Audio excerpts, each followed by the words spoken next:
بہت سارے لوگ یہ سوال کرتے ہیں کہ ایک حدیث آتی ہے کہ انبیاء کرام اپنی قبروں کے اندر نماز پڑھتے ہیں،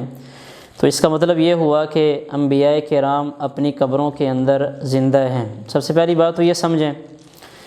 یہ والی حدیث امام ابو یعلا کی مسند میں بھی موجود ہے، اور یہ والی حدیث امام بہقی رحمۃ اللہ علیہ کی کتاب حیات الانبیاء اس کے اندر بھی موجود ہے۔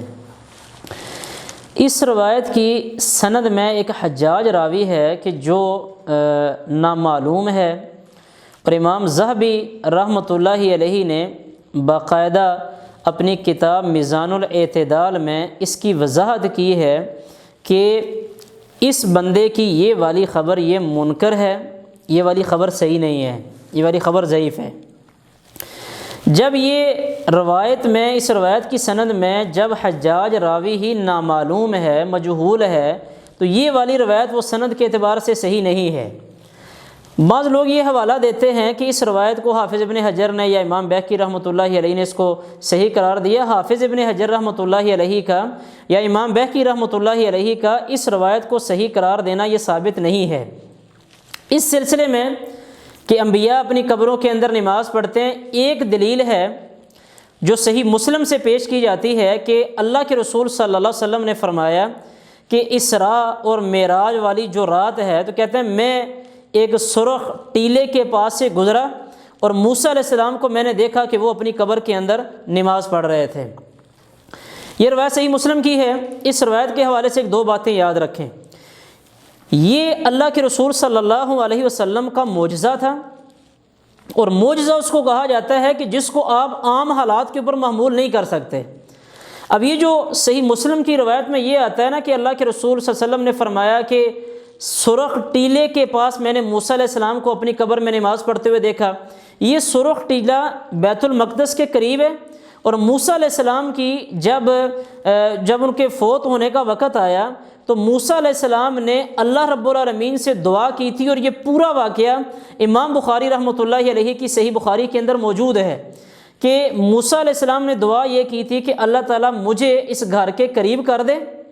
اللہ رب العالمین نے موسیٰ علیہ السلام کو بیت المقدس کے قریب کر دیا، اور اس بیت المقدس کے قریب ایک سرخ ٹیلہ تھا، اس کے نیچے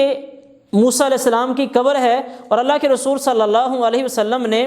باقاعدہ صحابی رسول ان کو کہا کہ اگر میں وہاں پہ جاتا تو میں تمہیں دکھاتا ایک سرخ ٹیلے کے نیچے موسیٰ علیہ السلام کی قبر ہے۔ یہاں ایک بات سمجھیں، اللہ کے رسول صلی اللہ علیہ وسلم نے موسیٰ علیہ السلام کو اس ٹیلے کے نیچے قبر کے اندر بھی نماز پڑھتے ہوئے دیکھا۔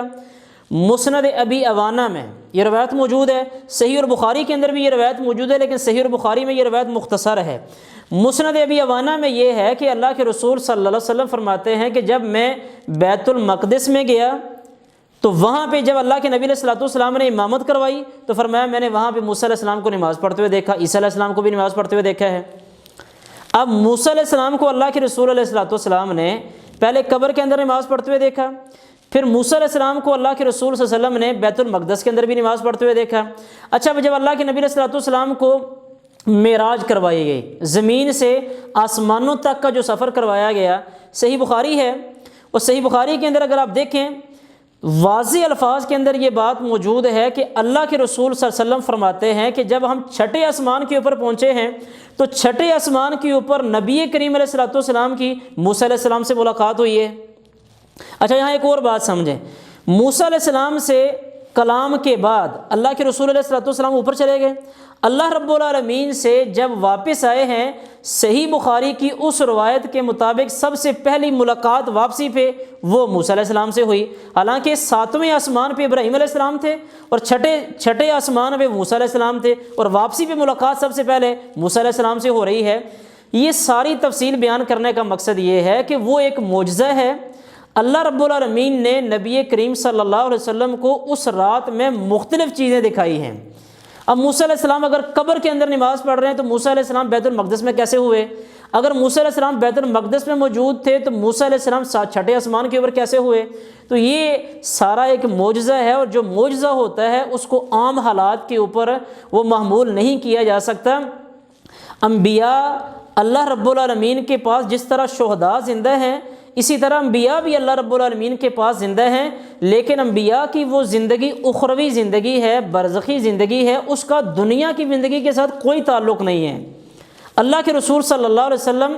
دنیا سے چلے گئے، پیچھے ابوبکر صدیق رضی اللہ تعالیٰ عنہ، عمر رضی اللہ تعالیٰ عنہ کا موقف یا باقی جو صحابہ کرام تھے ان کا جو موقف ہے، تو اس ساری بات کو اگر سامنے رکھا جائے تو یہ بات سمجھ آتی ہے کہ دیکھیں، ایک بندہ یہ مانتا ہے کہ کوئی نبی، چاہے وہ اللہ کے رسول علیہ الصلوۃ والسلام ہو یا کوئی بھی ہو، کوئی بندہ یہ کہتا ہے کہ وہ زمینی قبر کے اندر زندہ ہے،